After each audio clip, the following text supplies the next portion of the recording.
Hello and welcome to the Poetry Exchange. I'm Michael Schaefer. This is the 99th episode of the Poetry Exchange podcast. I can't quite believe it's that many, but it's a special one, and we've got something planned for the 100th, but you'll have to tune in next month for that one, so I won't tease you any further. But before we get into this episode, I do want to say a massive thank you to Glyn Maxwell, Tamar Yoseloff and Helen Eastman from Live Canon Publishing for organising the event that we held at the Bedford in Balham. Fantastic pub if you haven't been. We had a really beautiful evening celebrating Fiona's collection, On the Brink of Touch. There was a really incredible turnout at the Bedford with some of his family, lots of old friends, as well as people from Fiona's MA cohort. And we read from Fiona's collection, and we read poems that we know to be favourites of Fee's and friends of Fee's. And it was a really beautiful night. So thank you so much to everyone that came, and indeed people that tuned in and watched it online. It was really fantastic to be able to share Fiona's achievement and her beautiful work. This month's conversation is included in our book, Poems as Friends, the Poetry Exchange Anthology, albeit in truncated form, but it hasn't been featured on the podcast before, so we thought it was about time we put that right. We actually recorded it back in June 22 at the Birmingham Midland Institute, where our guest, Serena, is in fact the Senior Vice President, as well as being a Fellow at Birmingham City University, specialising in Victorian Literature.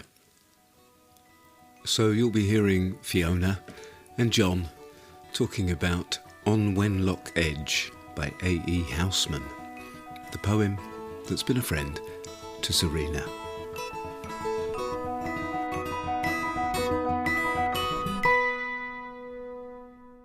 Would you read it for us? Of course. Serena? Yeah. On Wenlock Edge, the wood's in trouble. His forest fleece the Wrekin heaves. The gale it plies the saplings double, and thick on Severn snow the leaves. 'Twould blow like this through holt and hanger when Uricon the city stood. 'Tis the old wind in the old anger, but then it threshed another wood. Then 'twas before my time, the Roman at yonder heaving hill would stare. The blood that warms an English yeoman, the thoughts that hurt him, they were there. There, like the wind through woods in riot, through him the gale of life blew high. The tree of man was never quiet. Then 'twas the Roman, now 'tis I. The gale it plies the saplings double, it blows so hard 'twill soon be gone. Today the Roman and his trouble are ashes under Uricon. Technical question for me. This word Uricon. I did look it up. It's presumably a Roman city or Roman place. Okay, right, okay. And Wrekin or Wrekin? Wrekin. Is that the wind? That's No, the name? the Wrekin is a hill. Okay. In Shropshire. In fact, my husband grew up not far from there, and so the expression is all round the Wrekin. If you go all round the Wrekin, you're literally going round this enormous hill. Yeah, So- which is at Wenlock Edge. It is. So it's a very identifiable hill as well. You know, when you drive past it, you know that that's the Wrekin. Very good, fantastic. So, what's the beginning of connection for you with this poem? Well, I started reading A.E. Housman when I was about 20, I think, when I was doing my undergraduate degree, and we didn't study Housman. I don't know what brought me to Housman, and I just really connected with it. I think there's something in Housman's kind of combination of nostalgia and melancholy, and also quite a lot of melodrama in this poem, which just appeals to me personally. I've never written about this poem, it's not part of my academic work at all, but I don't know, I really felt it. And I tend to learn poems off by heart. So it's one of those poems that, especially when I've, had a few drinks, I'd kind of, wander around fields muttering to myself. That's why I felt it was a friend, I suppose. What is added to that is that I didn't really know anything about Housman when I first read A Shropshire Lad, and as it happens, I now live near Bromsgrove, and from my study window I can see the Malverns, and my son is at the school that Housman went to, so he feels very connected to it. And in fact, I have a slightly peculiar relationship with this poem because it shifted quite a lot in the last few weeks, because my son had to perform it. So they had this poetry recitation at school, and so he said, I want to do On Wenlock Edge. I think largely because he already knew it, because I used to walk him to school, and as we walked to school, we would recite poems together, so he already knew it, so it was easy. However, coaching a 10-year-old to perform something in a way that's dramatic but not ridiculously so is actually quite difficult. So now when I read it, I'm also hearing Edward's voice. So that's kind of been my relationship with the poem, I suppose. As I say, it's one of those poems that I kind of recite to myself. And that was happening when you were 20 and... Yeah. I remember once, I'm not sure this is the kind of story I should share really, but I do remember standing on a table in a pub declaiming this to people at one stage. Great, great. So did you, at that time when you first discovered it, did you have other friends who liked declaiming poetry, or were you kind of a woman alone? I did have a few other friends who were into that kind of thing. Yeah, I think in retrospect, I think we were all a bit pretentious, really. But when you're 20, I think you're allowed to be, aren't you? Absolutely. My God, if we can't do it when we're 20, then there's nothing right with the world, is there? Well, exactly. And where were you? Where was this? Where were you at university? So I was at university in London, but I mostly did the declaiming in pubs and fields with old friends from school in Buckinghamshire, which is where I grew up. Okay, so, yeah. Fantastic. Yeah. I love what you said. You felt this one, yeah. And there's such a physicality to the poem, isn't there? But it seems like that's what you have with it. Yeah. Like just the way you learned it, you know it off by heart. You've carried it with you. It's changed throughout your life. Yeah, I mean, I've always been somebody who's liked to learn poems off by heart. So, I mean, there's a lot of poems I know off by heart, but this is certainly one of my favourites, I think. It's one that I keep returning to. As you say, it kind of becomes part of you. It kind of develops organically if you know it off by heart, perhaps partly because I don't have to return to the page for it. In some ways, I thought, well, maybe I should go for something a bit more, sophisticated and unusual, but then there are things about this that really resonate with me, and I think partly it's this also quite melodramatic idea that, you kind of take the long view, that stuff that matters now, it will matter to other people in the future. It has mattered to other people in the past, but actually eventually we're all ashes under Uricon, aren't we? I probably spend more time than is practical thinking about, what it really would have felt like to be a Victorian, or what it really felt like to live in the 1660s or something. And there's echoes of that in here, I think. This idea that, things are different, but we're also all the same. And that what we look at and what we feel in nature, as well as human nature, is unchanging in many ways. And I like the metaphor of the wind through it too. But this unchangingness is something that's quite important to me, actually. So I live in a village, and we drive down a hill to get down to our village. And as you drive down the hill, there's a Norman church, which is really, really beautiful. And in front of it, there's a river and a field of sheep. And we drive down that hill, and every single time I think that view has not changed in like 800 years. And I love that. I think that's really important. There's something about the intensity of the poems carry a wave with the rhythm and the structure that means we feel it. Yeah. We feel it in the body, don't we? Yeah, exactly. And as you both said, it's a very embodied poem in many ways. The wind, it's this wind. And I have to say, I just have this image of, I can't get it out of my head, of picturing A. Housman on Wenlock Edge, actually reading it, like declaiming it. I don't know if he ever did, but that's what I'm picturing. And then I'm picturing you in 2022 there with the same landscape, with the same experience that he's channeling. The wind which just blows through everything. Yeah, and blows it away, I suppose, because, of course, the ashes under Uricon, well, ashes are going to blow away, aren't they? And then there'll be no traces left. Serena, can you just take me into the third stanza? Yeah. Then 'twas before my time, the Roman at yonder heaving hill would stare. The blood that warms an English yeoman, the thoughts that hurt him, they were there. Is he saying both those things at the same time, or is he saying in the Roman time when the Romans were here. Yeah, I mean, I think he's saying that. Who is the English yeoman? I'm undecided as to whether the English yeoman is Housman or the speaker. I'm not convinced that I think it is. I think in my head, the yeoman comes somewhere between the Roman and the speaker of this poem. Right, okay. So it is another person. Yeah. Which means that we've got this continuity of three people at three different times. And then, of course, the added and unspoken reader is a fourth one, which means all of these people have stared at the hill and have had these thoughts. That's what's so clever about it, is that they are in their own time quite specifically experiencing it without that parallel line that he then makes, in a way. Yeah. And I think one of the things that works really well with this poem is that it is a specific and identifiable place. Even if you don't know that place, as I didn't when I first read this poem, it's somewhere that you feel you could go and be and literally channel all these people.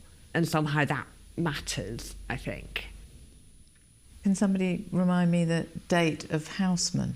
He was writing kind of 1890s, early 20th century, and I should have checked that beforehand. But because I think that's the other thing, isn't it? Is we're 100 years on from him. Yeah. And yeah, there's a sort of double connection there, isn't there? Of, you know, there's him doing this thing with the past, and now we're in what was his future, sort of connecting into this chain that he's making between us all. The poem kind of went chung into me on that line. 'Tis the old wind in the old anger. You know, because of everything that we're in the midst of in our time now, where a lot of the winds of anger are rightly stirred, and some of them very unhelpfully. You can think in the time that we're in that we've come to this in this kind of terrible way. But then there are other times when you can sort of look back and see the connection of that to previous eras of change and anger. I mean, in many ways, I think it's a poem of consolation, just slightly unexpected consolation, perhaps. Edward asked me to sum it up, and I said, people look at the world changes, but people feel the same thing, and then you die and it doesn't matter, which was not quite what he wanted me to say, I think. But it's true, isn't it? It's the idea that, you know, people have felt this before, and the world has moved on, and you feel this, and things will move on. I think it's really interesting, it's occurring to me now that, you know, because the metre and the rhyme is so kind of, it has the driving on, it has that kind of declaiming kind of thing, and you've said so beautifully about being able to let loose with it. And actually that's a very interesting thing about anger. What do we do with anger? You know, it feels like he's kind of creating a way to let that fury actually be held in the structure of the poem in a way that you can let it loose without causing some harm. And I mean, this is one of the reasons that I like to know some poems off by heart, because you can only really do that when you really know it. And I think that's true for a lot of things. I mean, so I dance, and I know that I'm just kind of going through the steps until I actually know something. And then I can dance it full out, and then I can not worry about what's coming next. Not have that second's hesitation as to, you know, was I meant to go right or left or whatever. Once you know it, and then you dance it properly. I think it's the same with poetry. I think once you really know it, then it's part of you, and then you start to interpret it, and it becomes your own poem in a way. So it seems to me, you know, there's a real, from when you were 20, that there's a real desire to express yourself, or to be in full expression. Yeah, I think, personally, I think all my life I have felt that the words on the page are not enough. So to read a book was never enough. I had to live that book. You know, the books that I really loved, I had to be part of them. And it had to be part of me. And, that's not always about, great literature either. I mean, I was totally obsessed with Just William. And, so most of my years from kind of 9 to 11 were spent trying to be Just William, which is not necessarily a great role model and caused quite a lot of havoc at home.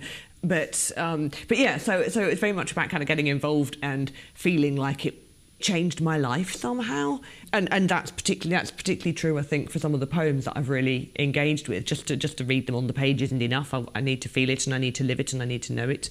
So I suppose it's about that kind of expression and kind of life at full force. Well, I'm interested full in emotional force. Yeah, I mean, I'm interested in kind of all ways of expressing things. I'm not necessarily any good at these things, but I play musical instruments because listening to music, I want to do it. And I dance, and I paint and draw. Again, I'm not particularly good at it. I write poetry. Well, I used to. I haven't done it in the last couple of years because I've been a bit busy. But, because I feel like I need to channel what I'm feeling, which initially came from the poems that I read and the books that I engage with. So there's always so much there that I kind of need to do something with, as I say. Yeah. Lovely. Which makes me something of a nightmare to live with, as I'm sure my husband would say, because he's not that kind of person at all. Well, you quite often use the word melodramatic, and what is that about, this melodrama? What is this sort of connection to melodrama? Well, I suppose I'm being slightly self-deprecating in saying that, as if that's a bad thing, but I think it's about not being restrained. I think it's about kind of a full expression, and I think of that as being, my parents always told me I was very dramatic, or maybe a bit too dramatic, and I suppose compared with them I am. But yeah, I suppose it's about expression without holding back. Yeah, fantastic, fantastic. That's making me very happy. And why it's so important, finding it in literature, finding it in reading, that sense of here's this protagonist, and how much it licenses you, even if it's hundreds of years later, to be going, yeah, okay. I can feel all of that. I'm feeling all of that through reading this.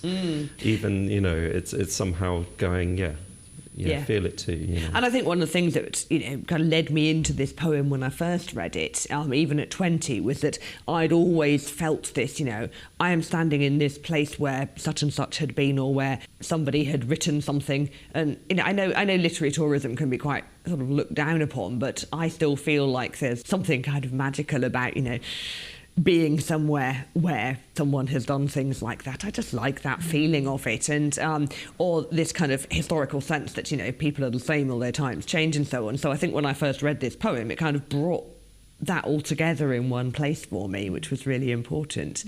I mean, one of the pleasures of my job is that I get to go and see manuscripts. So when I first went to the Ashmolean to spend some time with Elizabeth Siddal's manuscripts, I cried. I mean, I tried not to cry on the manuscripts, but I was just that excited by it. And you could see where she'd tried to write a letter and it kept changing her mind, and it was a very apologetic letter, and she kept repeating these phrases and so on.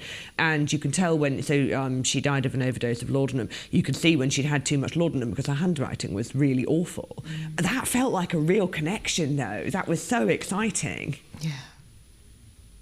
So the question we always like to ask towards the end is, so the poem that's been a friend to you, and thank you for choosing to bring this one today. If you could describe just what kind of a friend it is.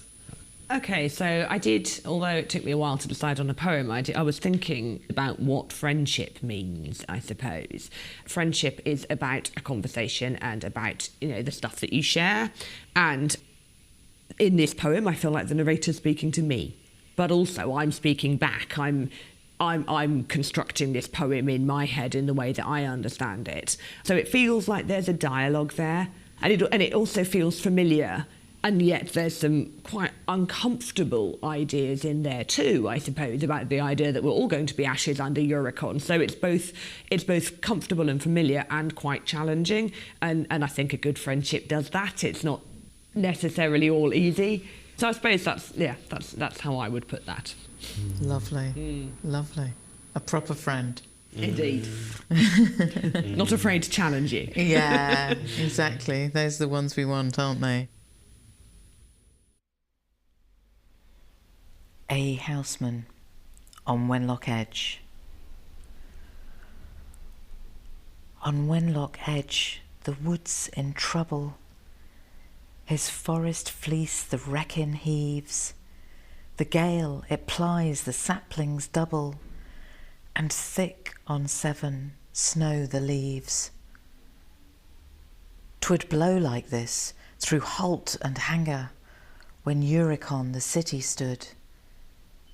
'Tis the old wind in the old anger, but then it threshed another wood.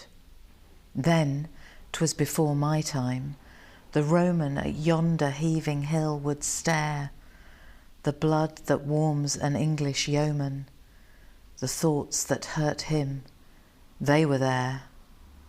There, like the wind through woods in riot, through him the gale of life blew high. The tree of man was never quiet. Then 'twas the Roman. Now 'tis I. The gale, it plies the saplings double. It blows so hard. 'Twill soon be gone. Today, the Roman and his trouble are ashes under Uricon.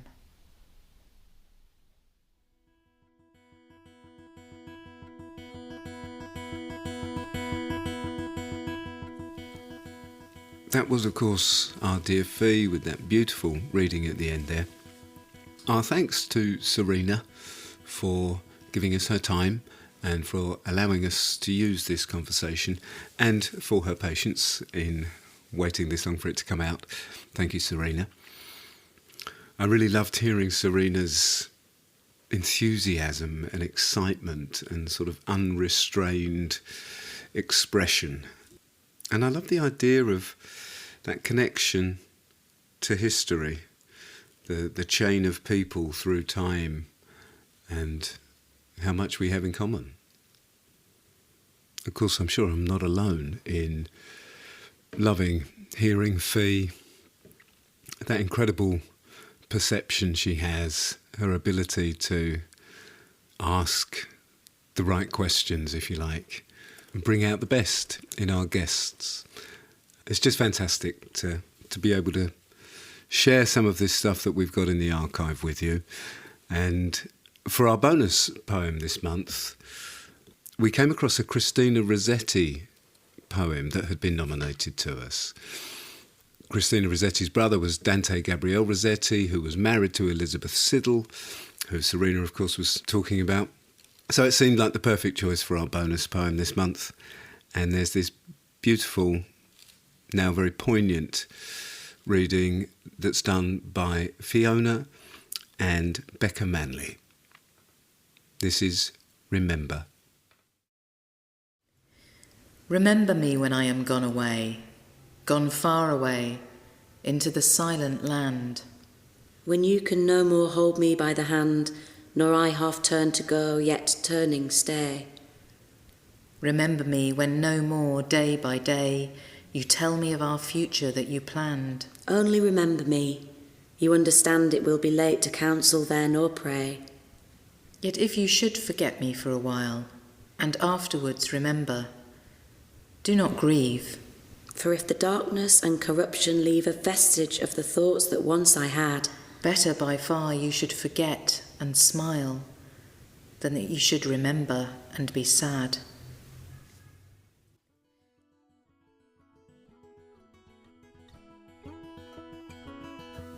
That's about all we've got time for this month.